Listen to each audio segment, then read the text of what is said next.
Mm-hmm. Brian Gibbs asked me to make a short video for the Brazil group a few weeks back. I'm sorry, Brian. Lots of things have happened, but I hope this makes it in time. I have my Make Yourself at Home pillow with me so that it's a symbol of hospitality, and a coffee cup because I don't look very hospitable right now. I am like 12 hours jet lagged from Asia, which, by the way, was a great trip with Darren and all of our friends. So about Hospitality Sunday in E2, I think there are three main things I'd like to say.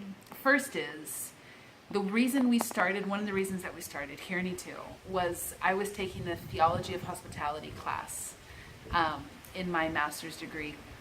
And I came across a book by Miroslav Volf that talked a lot about how communion is hospitality of God towards us.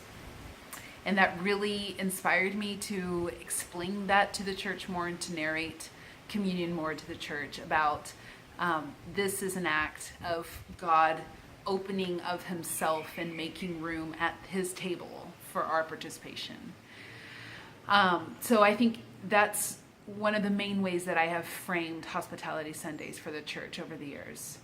The second reason is we saw the church growing and pockets being formed naturally of people who had more in common and were going to spend more time together. And so one of the things that we've always encouraged for Hospitality Sunday is seek someone outside of your natural pocket. Seek someone outside of your group.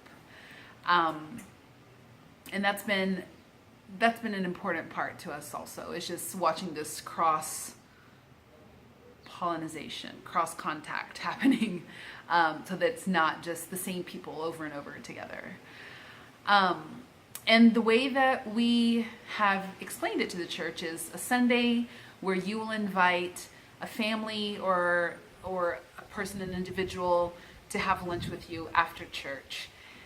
Listen to their story so that you understand more the story of God that's happening in our community. And there have been some Sundays that have been better than others, but overall it's been a really positive impact and really positive event at our church.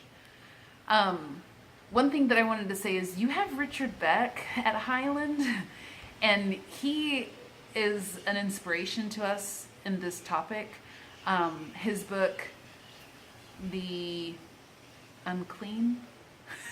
Unclean. I think it is Unclean, okay.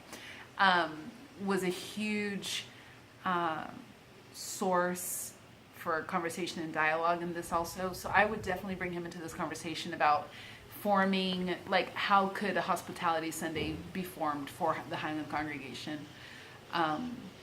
Yeah, I think those are the main points. If you have any other questions, I'd love to answer anything, so send them our way. Another cool thing that we did was one of the Sundays, some of the members had the idea of like taking pictures during lunch and doing like hashtag like Hospitality Sunday. So that way we had like pictures of all the different families that were together, and that was really cool too. So, but that kind of came naturally just within the families that were together. But yeah, anything else? Okay. All right, I think that's it. Cheers, and I hope the conversation goes well. Bye-bye.